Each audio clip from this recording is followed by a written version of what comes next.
Imagine being trapped in the endless forests of the northern wilderness. The cold gnaws at your bones.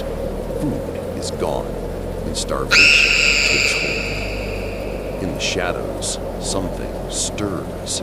Something that is not quite human. A creature of hunger. A spirit born from desperation.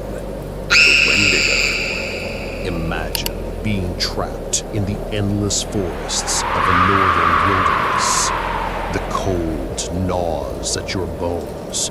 Food is gone, and starvation takes hold.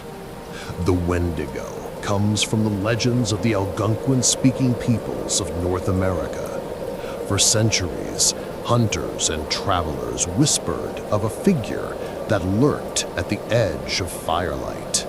An emaciated being with bones pressing through thin skin, lips torn and bleeding from hunger, and eyes glowing like embers in the snow.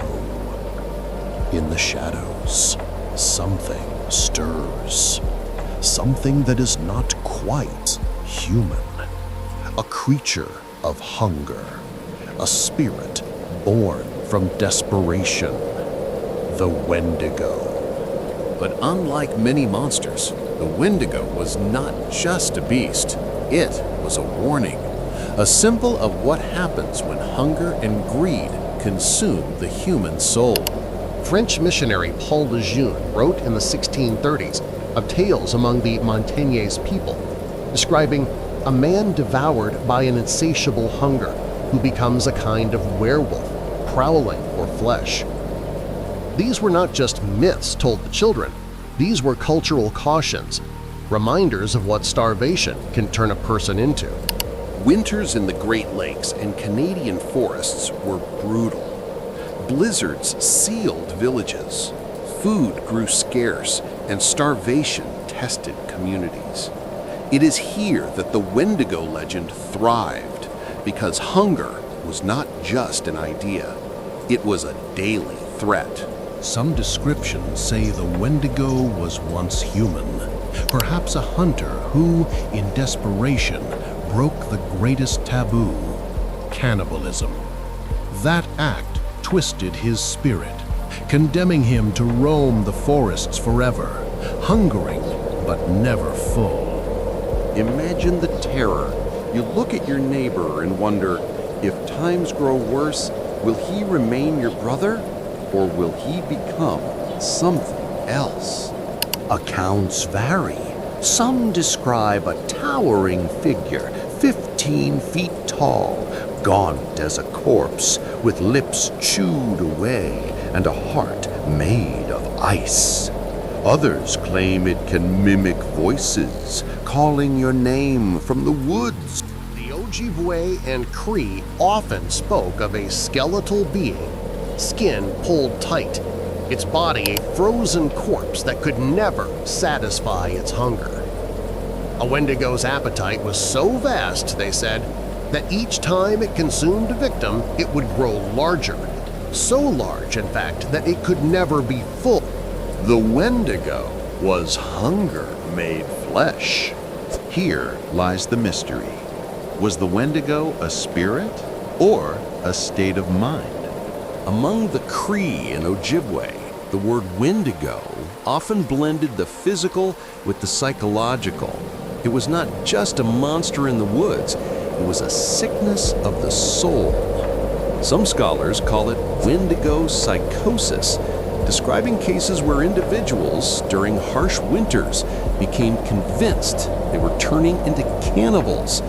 One of the most chilling accounts comes from the 1870s. A Cree man named Swift Runner. After his family starved in the deep snows of Alberta, he confessed to killing and eating them, though food stores were only miles away. Locals whispered that the Wendigo had taken him. For centuries, stories of the Wendigo were shared around fires to guide behavior.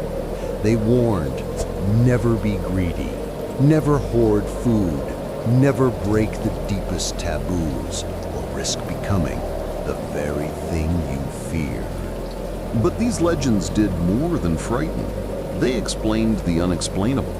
Why did good men vanish in the woods? Why did starvation twist the mind?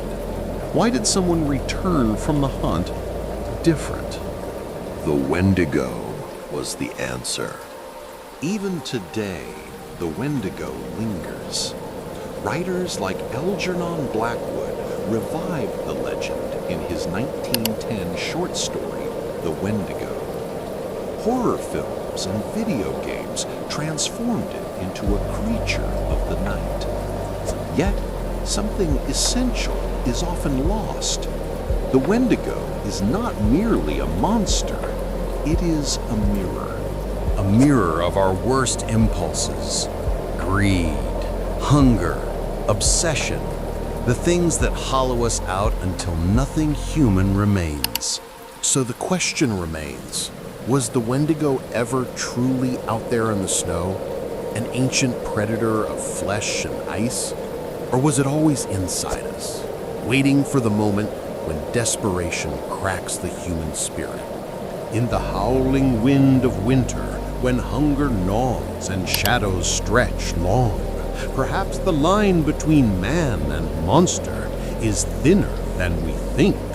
Beware the hunger you cannot satisfy, for that is the voice of the Wendigo.